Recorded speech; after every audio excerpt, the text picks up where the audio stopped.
ఎన్నికల కోసం ఎన్నికల వేళ వస్తున్నారు మోసగాళ్లు. మానవత్వం లేని వాళ్ళు మరోసారి ప్రజలను వంచడానికి వస్తున్నారు.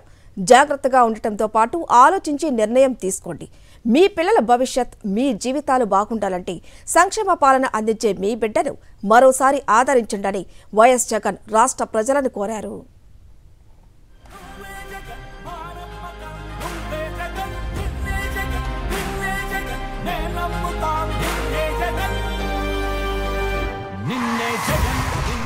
ప్రతి గడప నుంచి కదలి వచ్చిన జనంతో కడప కూడళ్లు కెక్కిరిశాయి. పొట్టి శ్రీరాములు సర్కిల్లో దద్దరిల్లిన జనగలం వైఎస్ జగన్ ప్రజాబలాన్ని మరోసారి చూపించింది. కడప ప్రజలను చూడగానే వైఎస్ జగన్ మరింత ఉత్సాహంతో ఎన్నికల ప్రసంగాన్ని మొదలుపెట్టారు. నా కష్టంలోనూ నా ప్రతి అడుగులోనూ వెన్నంటే ఉంటూ నన్ను ఆదరిస్తూ అక్కున చేర్చుకున్న నా కడప ప్రజలందరికీ పేరు పేరున కృతజ్ఞతలు తెలుపుకుంటున్నానన్నారు వైఎస్ జగన్. కురుక్షేత్ర మహాసంగ్రామానికి కడప సిద్ధమా అనగానే ప్రజలు కూడా సిద్ధమంటూ గొంతు కలిపారు. మరో 3 రోజుల్లో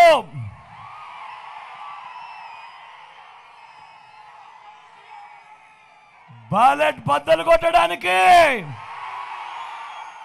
సిద్ధమా? రాష్ట్ర రాజకీయాలను మార్చుతూ మేనిఫెస్టోని పవిత్రంగా భావించింది కేవలం వైఎస్ఆర్సీపీనేనన్నారు. రాష్ట్రంలోనే కాదు దేశంలోనే ఎక్కడా జరగని విధంగా ఇచ్చిన హామీలన్నింటినీ 99% అమలు చేసింది మీ బిడ్డ జగన్ మాత్రమేనన్నారు. ఇంటింటా సంక్షేమము, అభివృద్ధిని కొనసాగిస్తూ ఈ 59 నెలల కాలంలోనే 2,70,00,000 రూపాయలను కేవలం సంక్షేమానికి ఖర్చు చేసినట్లు గుర్తు చేశారు. మీ బిడ్డ రాకమునుపు ఏ పేదవాడు ఎలా ఉన్నాడు అని ఎవడూ పట్టించుకున్న పరిస్థితి ఏ పొద్దు లేదు.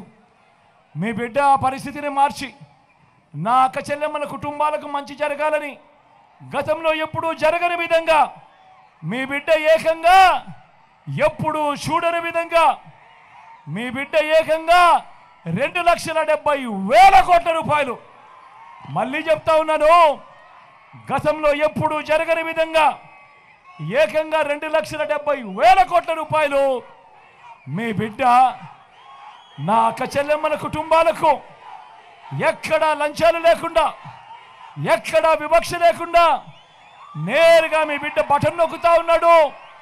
నా అక్క చెల్లెమ్మల కుటుంబాల ఖాతాలకే, నా అక్క చెల్లెమ్మల కుటుంబాల చేతికి నేరుగా వెళ్ళిపోతా ఉంది. వివిధ పథకాలకు మీ బిడ్డ 130 సార్లు బటన్ నొక్కి నా అక్క చెల్లెమ్మల కుటుంబాలకు తోడుగా నిలబడ్డాడు. యువతకు ఉద్యోగాలు లేవన్నా కూటమి, పచ్చ మీడియా, విపక్షాలు చేసిన విమర్శల్లో ఎలాంటి వాస్తవాలు లేవని సాక్ష్యాలు చూపించారు వైఎస్ జగన్. గ్రామ సచివాలయాలతో పాటు వివిధ రంగాల్లో చేసిన పోస్టుల భర్తీల గురించి చెప్పారు. గతంలో ఏ ప్రభుత్వమైనా ఇన్ని లక్షల ఉద్యోగాలు ఇచ్చిందా అని ప్రశ్నించారు. మొట్టమొదటిసారిగా రాష్ట్రంలో ఎప్పుడూ జరగని విధంగా ఏకంగా 2,31,000 ప్రభుత్వ ఉద్యోగాలు రాష్ట్రంలో మీ బిడ్డ ప్రభుత్వం రాకమునుపు రాష్ట్రంలో ఉన్న మొత్తం ఉద్యోగాలు 4 లక్షలైతే మీ బిడ్డ ప్రభుత్వం వచ్చిన తర్వాత ఈ 59 నెలల కాలంలో రాష్ట్రంలో ఎప్పుడూ జరగని విధంగా ఏకంగా మరో 2,31,000 ఉద్యోగాలు మీ బిడ్డ మీ అందరి ఆశీస్సులతో, దేవుడు ఆశీస్సులతో ఇవ్వగలిగాడు. ముస్లిం మైనారిటీల రిజర్వేషన్ల గురించి ప్రస్తావిస్తూ మీ బిడ్డ పాలనలోనే మైనారిటీలకు సరైన న్యాయం జరిగిందన్నారు. సంక్షేమ పథకాలు మాత్రమే కాదు రాజకీయాల్లోనూ 4% రిజర్వేషన్లు ఇచ్చింది కేవలం వైఎస్ఆర్సీపీ పార్టీయేనని గుర్తు చేశారు. ఉప ముఖ్యమంత్రిగా శాసన మండలిలోనూ అవకాశాలు ఇచ్చి మైనారిటీలకు సముచిత స్థానం ఇచ్చింది మీ బిడ్డ జగనేనన్నారు. అయితే ఎన్నికల్లో గెలిచేందుకు బీజేపీతో పొత్తు పెట్టుకున్న చంద్రబాబు ముస్లిం రిజర్వేషన్లు తీసేస్తానన్న ప్రధాని మోదీతోనే ఎందుకు కొనసాగుతున్నారని ప్రశ్నించారు. ఎట్టి పరిస్థితిలోనూ కూడా ఈ 4% రిజర్వేషన్లు ఖచ్చితంగా కొనసాగుతాయి, ఖచ్చితంగా కొనసాగాలి అని మీ బిడ్డ చెప్తా ఉన్నాడు.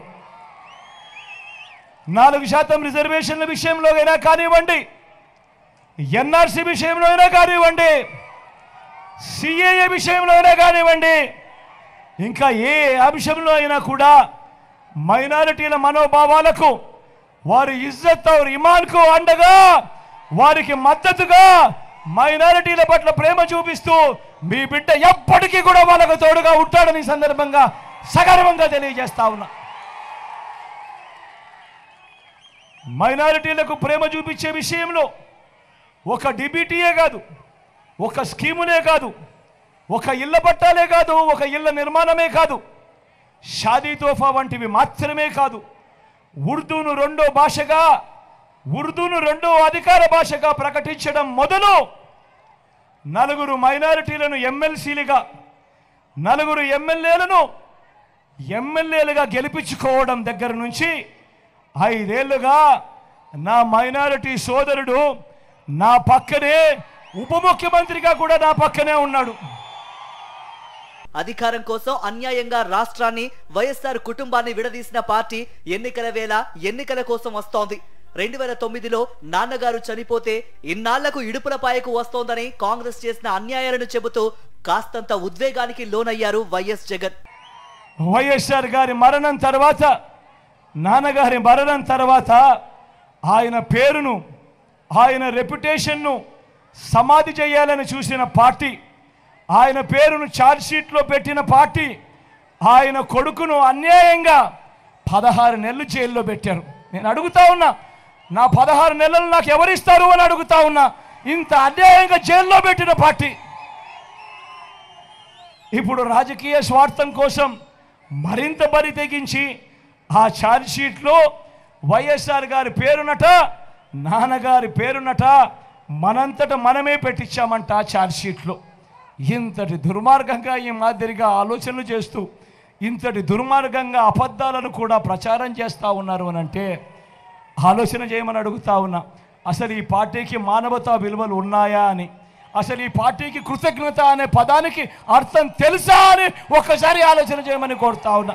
వైఎస్ఆర్ పేరుని లేకుండా చేయాలనుకున్న పార్టీలతో, మీడియాలతో చేతులు కలిపిన వీళ్ళ వారసులని ప్రశ్నించారు వైఎస్ జగన్. చంద్రబాబు అధికార దాహానికి ఇది మరో పరాకాష్ట అని ఆగ్రహం వ్యక్తం చేశారు. ఈ రోజు ఎందుకు వీళ్ళు మన రాష్ట్రానికి వచ్చారు, ఎందుకు ఎన్నికల వేళ వీళ్ళు మన రాష్ట్రానికి వచ్చారు అని ప్రతి ఒక్కరూ ఆలోచన చేయమని అడుగుతా ఉన్నా. చంద్రబాబును గెలిపించడం కోసం ఏ రకంగా కుట్రలు జరుగుతూ ఉన్నాయి అన్నది ప్రతి ఒక్కరూ కూడా ఆలోచన చేయమని అడుగుతా ఉన్నా. చంద్రబాబును గెలిపించడం కోసం, మన ఓట్లను చీల్చడం కోసం ఈరోజు కాంగ్రెస్ పార్టీ ఆంధ్ర రాష్ట్రంలో రంగప్రవేశం చేసింది అని అంటే చంద్రబాబు రాజకీయాలు ఎలా ఉన్నాయని ఒక్కసారి గమనించమని అడుగుతా ఉన్నా. ఇదే చంద్రబాబు మనిషి రేవంత్ రెడ్డి, ఇదే రేవంత్ రెడ్డి కాంగ్రెస్ పార్టీకి సంబంధించిన ముఖ్యమంత్రి తెలంగాణ.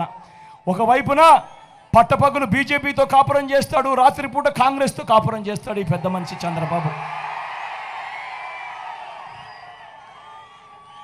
ఆలోచన చేయమని అడుగుతా ఉన్నా. ఈరోజు రాజకీయాలు ఎంతగా దిగజారిపోయాయి అని చెప్పి, నాన్నగారు బ్రతికున్నప్పుడు నాన్నగారు ఎవరితో అయితే విభేదించాడో, నాన్నగారు ఎవరితో అయితే యుద్ధం చేశాడో, నాన్నగారే కాదు, నాన్నను అభిమానించే ప్రతి గ్రామంలో ఉన్న కార్యకర్త ఎవరితో అయితే యుద్ధం చేశారో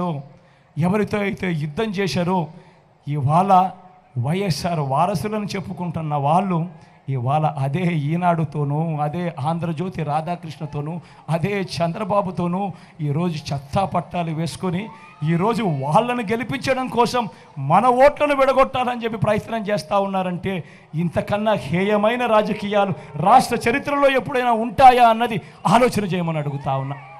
అధికారం కోసం పొత్తులు, ఎత్తులతో రాజకీయాలను భ్రష్టు పట్టిస్తోన్న చంద్రబాబు కూటమి అవకాశవాద రాజకీయాల కాంగ్రెస్ పార్టీని భూస్థాపితం చేసేలా ఈ ఎన్నికల్లో మీ బిడ్డని గెలిపించాలని కోరుతూ అభ్యర్థులను పరిచయం చేశారు వైఎస్ జగన్.